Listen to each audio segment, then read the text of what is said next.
கண்ணே மணியே கண்ணிமையே என் நெஞ்சான உயிரே எந்த நெஞ்சில் குடியிருக்கும் என் நெஞ்சான மகனே நீதானே எனக்கெல்லாமே என் செல்ல மகனே கண்ணே மணியே கண்ணிமையே என் நெஞ்சான உயிரே. பாட்டு சூப்பராக இருக்குது. இந்த பாட்டு வந்து பார்த்திங்கன்னா அந்த படத்தில் வர அந்த குழந்தைக்கு பாடின மாதிரி இல்லை, நம்ம தளபதியை மிஸ் பண்ண போகிற எல்லாரோட ஃபேன்ஸுக்காகவும் பாடின மாதிரி ஒரு ஃபீலு. சீரியஸாக எனக்கு அப்படி தான் இருந்துச்சு பாட்டு கேட்கும்போது. அந்த பாட்டில் வர லிரிக்ஸ்லாம் வந்து பார்த்திங்கன்னா எல்லாருக்குமே ஆறுதல் சொல்கிற மாதிரி இருந்தது. நிஜமாகவே சூப்பராக இருக்குது சாங்கு. அதுவும் தளபதி வாய்ஸில் அந்த அந்த அந்த பாட்டை கேட்கும்போது அப்படியே நம்ம உயிர் அப்படியே மேலே போகிற மாதிரி இருக்குது. அவ்வளோ சூப்பரான உயிர் அவரோட பாட்டில் இருக்குது.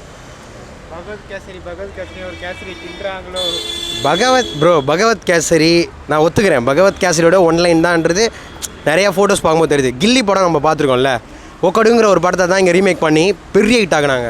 போக்கிரி படம் அதுவும் ஒரு ரீமேக் தான். ரீமேக் எடுக்கிறது தப்பே இல்லை ப்ரோ, நம்ம எப்படி அதை கொடுக்குறோம் ப்ரெசென்ட் பண்ணுறோம் அப்படிங்கிறது தான். ஏன்னா நிறைய இங்கிலீஷ் படத்துலேருந்து தான் நம்ம தமிழ் படங்கள் எடுத்திருக்காங்க, தெலுங்கு படம் எடுத்திருக்காங்க, மலையாள படம் எடுத்திருக்காங்க, இந்த மாதிரிலாம் எடுத்திருக்காங்க. ஆனால் நம்ம எப்படி ப்ரெசென்ட் பண்ணுறோம்? இப்போ நம்ம எல்லா கடையிலையும் தான் பிரியாணி சாப்பிட்றோம், ஆனால் ஏதோ ஒரு கடையில் ஸ்பெஷலாக இருக்குது அப்படின்னு சொல்லி தேடி போய் சாப்பிட்றோம்ல. அதுக்கு காரணம் என்னன்னா பிரியாணி எல்லா இடத்துலையும் தான் கிடைக்குது. அந்த பிரியாணி தானடா, அதை நம்ம சாப்பிட்டா சாப்பிட்லன்னா பிரியாணி நல்லா இருந்தால் எல்லோரும் போவாங்க. அந்த மாதிரி இந்த படம் ஜனநாயகன் படம் கண்டிப்பாக நல்லாயிருக்கும். நம்ம ஆடியன்ஸ்லாம் போய் செலிப்ரேட் பண்ணுவாங்க. உங்களுக்கு தளபதி வராரு ப்ரோ. இதை நான் எப்படி சொல்கிறதுன்னா அவரோட ஸ்டைலில் தான் சொல்கிறேன். இந்த துப்பாக்கி வந்துட்டு ஒரிஜினல் துப்பாக்கி எங்கள் தளபதி கிட்ட தான் இருக்குது. அவர்கிட்ட கொடுத்தது தீபாவளி துப்பாக்கி, புரியுதுங்களா? அதை வச்சு சுடலாம் முடியாது. புல்லட்டு எங்கள் ஆள்கிட்ட தான் இருக்குது. அவர் தான் என்றைக்கும் இந்த சினிமாவில் இருந்தாலும் இல்லைனாலும் ஒரே தளபதி தான். அவரோட கலெக்ஷனையும் அவரோட இதையும் யாராலையும் பீட் பண்ண முடியாது. அவர் வேறு மாஸ் ப்ரோ. இப்போது அவரை தொட முடியாது. Most of Vijay song compulsory அவர் பாடினாலே நல்லா தான் இருக்கும். ஏன்னா அவரோட எந்த படமும் எடுத்தாலும் சரி அவர் பாடுற சாங்கு தனியாக ஒரு ஹிட்டு கொடுக்கும். ஸோ இந்த படத்தில் அதே மாதிரி அப்பா பொண்ணோட பாண்டிங் பற்றி ஒரு பாட்டை எழுதி பாடியிருக்காரு. மோஸ்ட்லி அப்பா பொண்ணு இருக்க பாண்டிங் வந்து ரொம்ப நல்லாயிருக்கும். ஏன்னா வந்து அந்த பாண்டிங் வந்து அப்பாக்களுக்கு மட்டும் தான் தெரியும் அந்த மாதிரி. ஸோ ரொம்ப நல்லாயிருக்கு. நாளைக்கு வேறு ஆடியோ லான்ச் ரிலீஸ் ஆகுது. ஸோ நம்ம எல்லாருக்கும் இன்வைட் பண்ணி போயிருக்குன்னு நினைக்கிறேன். மேபி தலை வந்தால் நல்லாயிருக்கும். ரொம்ப எக்ஸ்பெக்டேஷன் எல்லாருக்கும் இருக்கும். அதே மாதிரி தான் நானும். பராசக்தி வருது தான். ஸோ பராசக்தி வந்து அவருக்கு அது வந்து டேட் சேஞ்ச் ஆகிடுச்சு 14th. என்னதான் இருந்தாலும் இவரோட மூவிக்குன்னு தனி ஃபேன் பேஸ் இருக்குது, அவரோட மூவிக்குன்னு தனி ஃபேன் பேஸ் இருக்குது. அது எந்த விதத்துலேயும் ரெண்டு பேரது யாரையும் பாதிக்காது. மேபி இதில் பொலிட்டிக்கல் உள்ளே வர்றதுனால மேபி மக்கள் பேச ஆரம்பிக்கலாம் தவிர்த்து மற்றபடி ஒருத்தர் எந்த விதமும் பாதிப்பு வராது. ஏன்னா அவங்க டைரெக்ஷனும் சும்மா கிடையாது. சுதா கோங்காரா அவங்க இறுதி சுற்று சூரரை போட்டுலாம் நீங்களே தெரியும். ஸோ எந்த அளவுக்கு எமோஷ்னல் மூவி ப்ளஸ் எந்த அளவுக்கு மக்களோட அட்டாச் ஆன மூவின்னு சொல்லிட்டு அதுவும் சும்மா சொல்ல முடியாது. மேடமோடது ரொம்ப நல்லா இருக்கும். கடைசி படம்னே வந்து எல்லாரும் வந்து மரியாதையாக இது பண்ணாங்க. 14லேருந்து 10க்கு மாறும்போது இது பியூரா சிவகார்த்திகேயன் தலையிட்டு இருக்கலாம். சரி அப்படி இல்லைங்க. ஒரு அஸ் ஆக்டராக அவரை நடிக்கிறார். ஸோ இவர் அவங்களோட ப்ரொடியூஸ் பண்ணுறது ரெட் ஜெயிண்ட்டாக இருந்தாலும் அவங்க ப்ரொடியூஸ் பண்ணுற டேட்டு யாராக இருந்தாலும் எண்ட் ஆஃப் தி டே மணி தானேங்க. அப்படி தான் எதிர்பார்க்குறாங்க. சரிங்களா? அதை வந்து நம்ம வந்து பேசி ரெண்டு பேரும் கிளாஷ்ன்னு நினச்சி இது பண்ணுறோம். மற்றபடி எல்லாருமே வந்து சினி ஃபீல்டை பொறுத்த வரைக்கும் ஃப்ரெண்ட்ஸ் தான். சரிங்களா? நீங்களே பார்த்துருப்பீங்க கோட் படத்தில் எந்தளவுக்கு அவரை கூப்பிட்டு கன்று கையில் கொடுங்க பிடிங்க சிவான்னு சொல்லிட்டு. ஸோ அதுக்காண்டி அவர் கூட கிளாஷ் விடும் போது ரெண்டு பேராக வந்து எதிரிகள்லாம் கிடையாது. அப்படிலாம் இல்லைங்க, எதிரிலாம் கிடையாது. ஸோ சினிமாட்டிக் பொறுத்த வரைக்கும் என்டர்டெயின்மெண்ட்டாக பார்த்தா ரொம்ப நல்லது. மக்கள் என்டர்டெயின்மெண்ட்டாக பார்க்கணும். அது எந்த மூவியாக இருந்தாலும் சரி. இந்த தமிழ் லாங்குவேஜ்னு இல்லை, எல்லா லாங்குவேஜும் பாருங்கள். ஸோ நல்ல படத்தை அதை போயிட்டு தேட்டரில் பாருங்கள், சந்தோஷமாக இருங்க. அவ்வளோதான். ஸோ பகவத் கேசரி நான் பார்க்கல. ஏன்னா பாலையாவோட படம்லாம் பார்த்துருக்கேன், ஆனால் பகவத் கேசரி பார்த்ததில்ல. அவரோட சீன்ஸ்லாம் பார்ப்பேன், ஃபைட் சீன்ஸ்லாம். ஸோ அதுக்குன்னு தனி ஃபேன் பேஸ் இருக்கும். ஸோ அந்த மாதிரி இருக்கானே வினோத் சார் அந்தளவுக்கு எடுக்க மாட்டார். ஏன்னா அவர் எடுத்தாலே உங்கள் தீரநதிகாரன் பார்த்துருப்பீங்க. ஸோ டீட்டெயில்டிங்காக இருக்கும் படத்தோட இது எல்லாமே சரி, டீட்டெயில்டிங்காக எடுத்திருப்பார். ஸோ அந்தளவுக்கு இருக்க வாய்ப்பு இல்லை. இது தனி பேட்டர்னாக தான் இருக்கும். ஸோ எமோஷ்னலாக தான் இருக்குது. என்ன தான் வந்து நான் ஒரு அஜித் ஃபேனாக இருந்தாலுமே ஒரு ஆப்போசிட்டில் ஒரு விஜய் படமும் அஜித் படம் வரும்போது ஒரு எமோஷ்னல் வெறி இருக்கும். ஸோ அப்படி இருக்கும்போது லாஸ்ட்டு படம்னோடு கொஞ்சம் கஷ்டமாக இருக்குது. சரிங்களா? அதுதான்.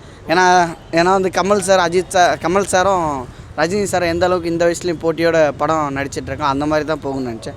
ஸோ தளபதிக்கும் வாழ்த்துக்கள் சொல்கிறேன், அவரோட லாஸ்ட்டு படத்துக்கும் ப்ளஸ் வந்து அவரோட பொலிட்டிக்கலுக்கும் வாழ்த்துக்கள் சொல்கிறேன். பராசக்தி 14ல் வச்சுருந்தாங்க, தூக்கி இப்போ வந்து 10th வைக்கிறாங்க. இது ஒரு பெரிய அரசியல்.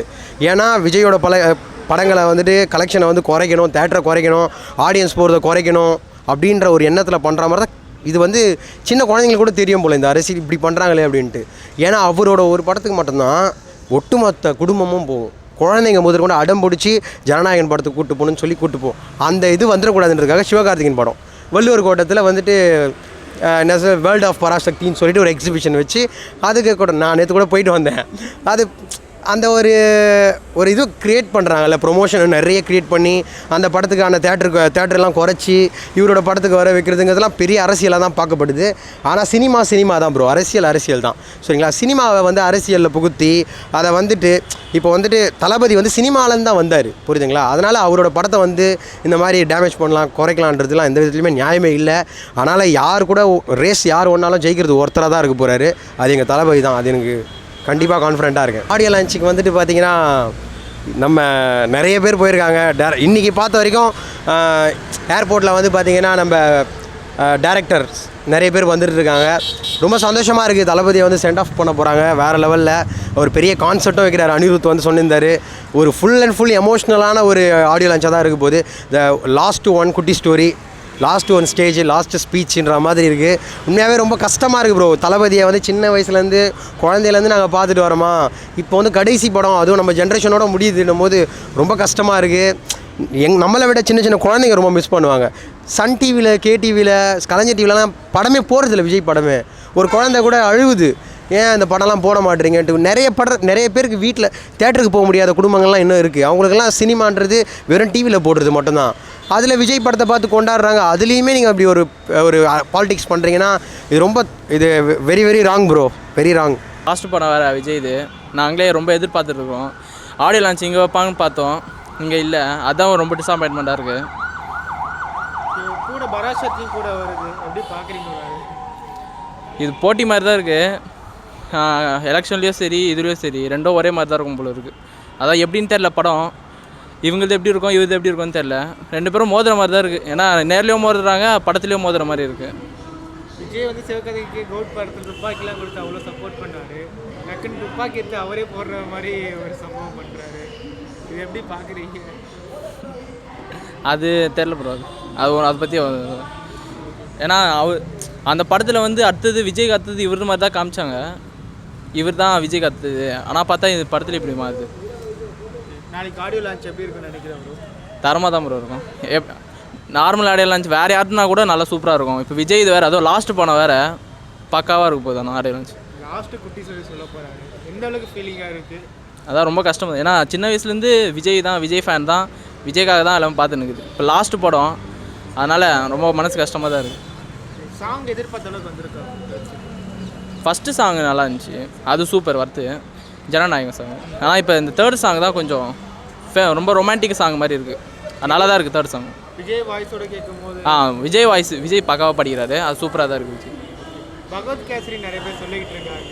உங்களை எப்படி ஃபீல் பண்ணுறீங்க பகவத் கேசரின்னு சொல்லும் போது? அது அவங்களுக்கு ஏற்ற மாதிரி ப்ரோ, நம்மளுக்கு எப்படி தோணுதோ அது மாதிரி வச்சுக்கலாம்.